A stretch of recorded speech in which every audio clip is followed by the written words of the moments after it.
Yeah.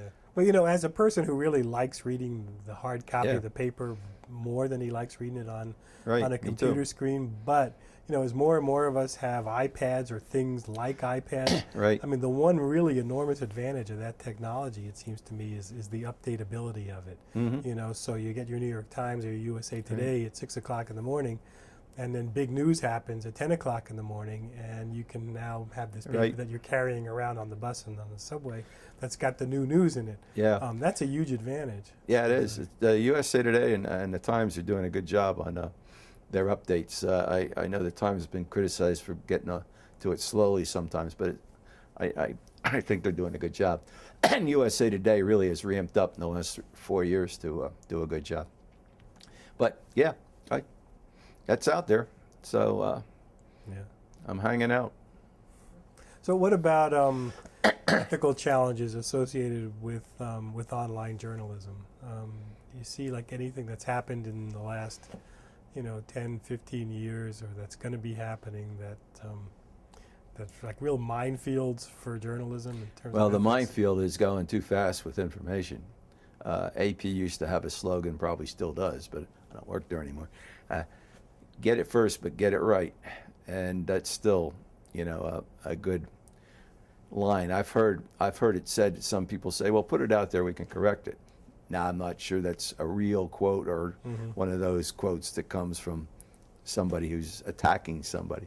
But yeah, the danger is slippery journalism. And by the way, some of the people working in that field are a little less buttoned down than people working for the mainstream media.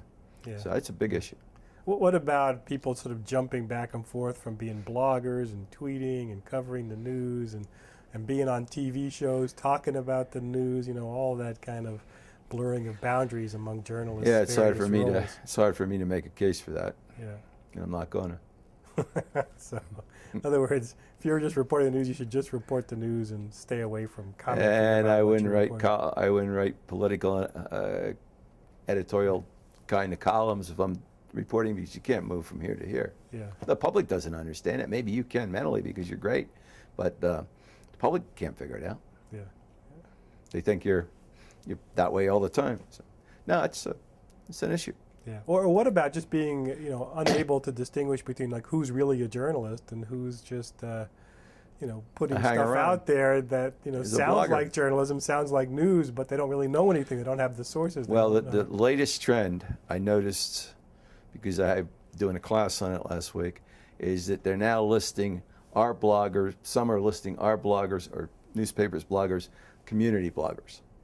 So I think that piece is starting to emerge, who you're with and who you're not with.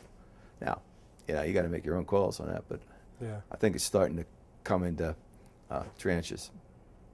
I just noticed the way like somebody will blog about something, and just in effect start to spread rumors, and then it sort of takes on a life of Well, its own. it becomes and then, fact. Yeah. Yeah, right. I mean, you think about Raul Ibanez, when some Yeah. blogger says, boy, his home run totals have sure gone up. He must be on the juice, And next thing you know, he's having to answer questions from Philadelphia Inquirer sports yeah, reporters yeah. about whether he's juicing, Yeah, well, Um, I think the way's got a lot of pitfalls. I'm not a guy that thinks that that's the place to get your solid news. So. yeah.